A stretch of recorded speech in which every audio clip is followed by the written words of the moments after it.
Oportunidad y se le concede en este momento el uso de la palabra al senador Ernesto Cordero.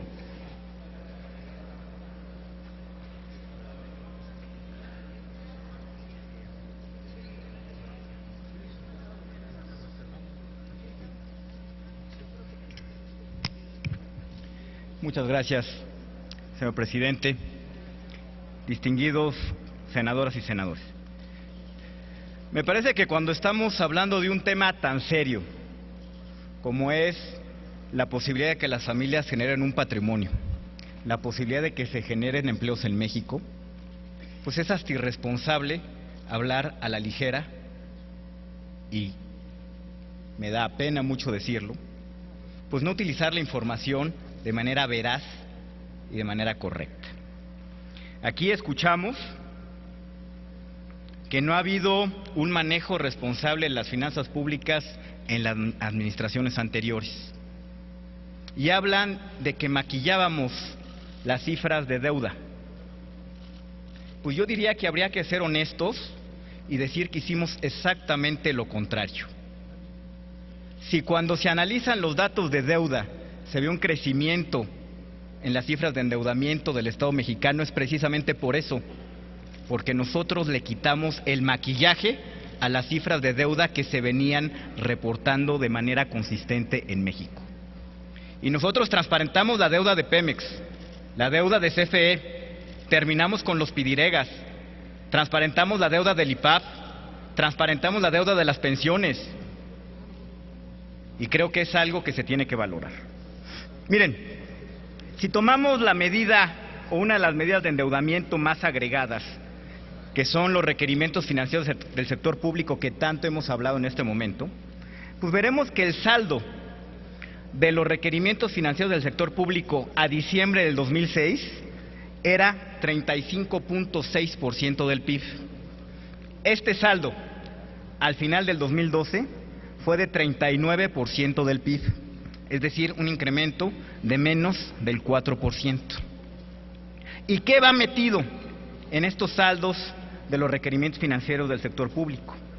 Miren, pues va la inversión de Pemex y de CFE, que antes las administraciones del pasado, de las cuales pues ahora se habla también y se echan tantas loas, pues las administraciones del pasado disfrazaban la deuda de Pemex y CFE a través de la figura de los pidiregas. Nosotros la transparentamos y por eso crecen los requerimientos financieros del sector público.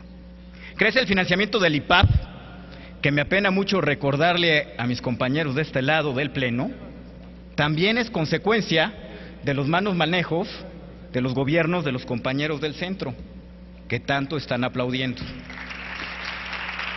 Está el programa de apoyo a deudores, que también es consecuencia de la crisis financiera tan profunda en las que nos sumieron las administraciones del PRI en 1994 y 1995. Está el rescate carretero, que también es consecuencia de los malos gobiernos del PRI. Y están las obligaciones derivadas de la reforma a la ley del ISSSTE, modificaciones que hizo los gobiernos del PAN para salvar el desastre financiero de las pensiones ocasionadas por el PRI.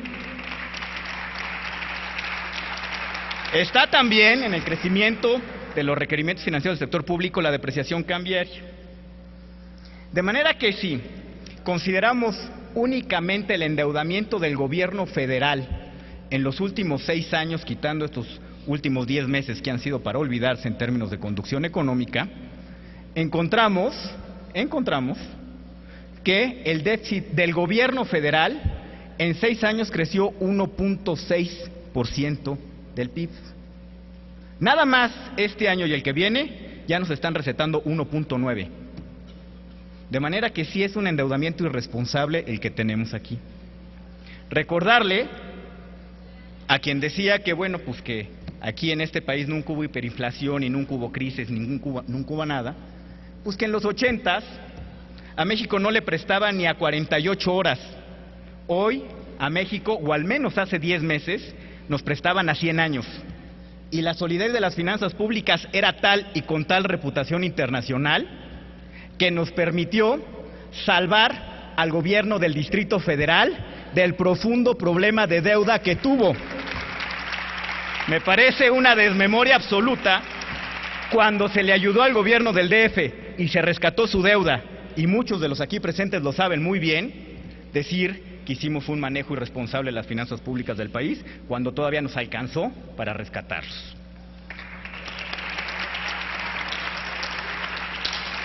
Se ha hablado y se desgarran las vestiduras de que el país necesita una política procíclica y que necesitamos construir infraestructura y que por eso nos estamos endeudando. Miren, al primer semestre del año 2012, la Secretaría de Comunicaciones y Transportes había ejercido 36.734 millones de pesos, es decir, hace un año. Los primeros 6 meses de este año se ejercieron 25.062 millones de pesos, 34% menos de lo que se ejerció el año pasado. Y yo pregunto, ¿qué necesidad de endeudarnos, que son los impuestos del mañana?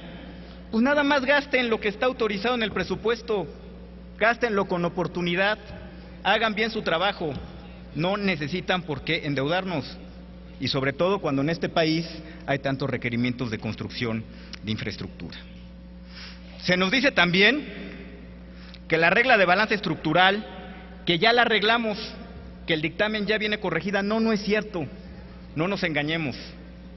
Y hay que recordar que la experiencia internacional nos dice que cuando se instrumentan políticas de balance estructural, generalmente se hacen en momentos de vacas gordas. Se predica con el ejemplo, se empieza ahorrando, no endeudando. Y aquí empezamos al revés, nos vamos a empezar a endeudar, cuando ni siquiera queda claro que estamos gastando lo que ya tenemos autorizado. Luego, se ha hablado mucho de que, bueno, pues se va a gastar de más en época de vacas gordas y se va a ahorrar en épocas de vacas, se va a gastar de más en épocas de vacas flacas y se va a ahorrar en épocas de vacas gordas. Pero nadie nos dice cuál va a ser el criterio para determinar cuándo estamos en época de vacas gordas y cuándo estamos en época de vacas flacas. Y por eso es importante el cálculo del PIB potencial, que el dictamen que nos están presentando, pues no hay ninguna autoridad ajena a la Secretaría de Hacienda que con toda claridad se le dé el mandato legal para calcular el PIB potencial. Eso es fundamental, hombre. Señor senador, le ruego que concluya su intervención. Y únicamente terminaría, para aquellos que dicen que no hay hiperinflación o que nunca ha existido hiperinflación en México, pues dándole los datos de la hiperinflación por décadas. En la década de los 80s a los 90s, la inflación acumulada en 10 años fue poquito más de 15,000%. 15,000%. Si eso no es hiperinflación, bueno, pues que nos expliquen que en la década del 2000 al 2010, la inflación acumulada en 10 años fue del 55%. Muchas gracias. Gracias, señor senador Ernesto.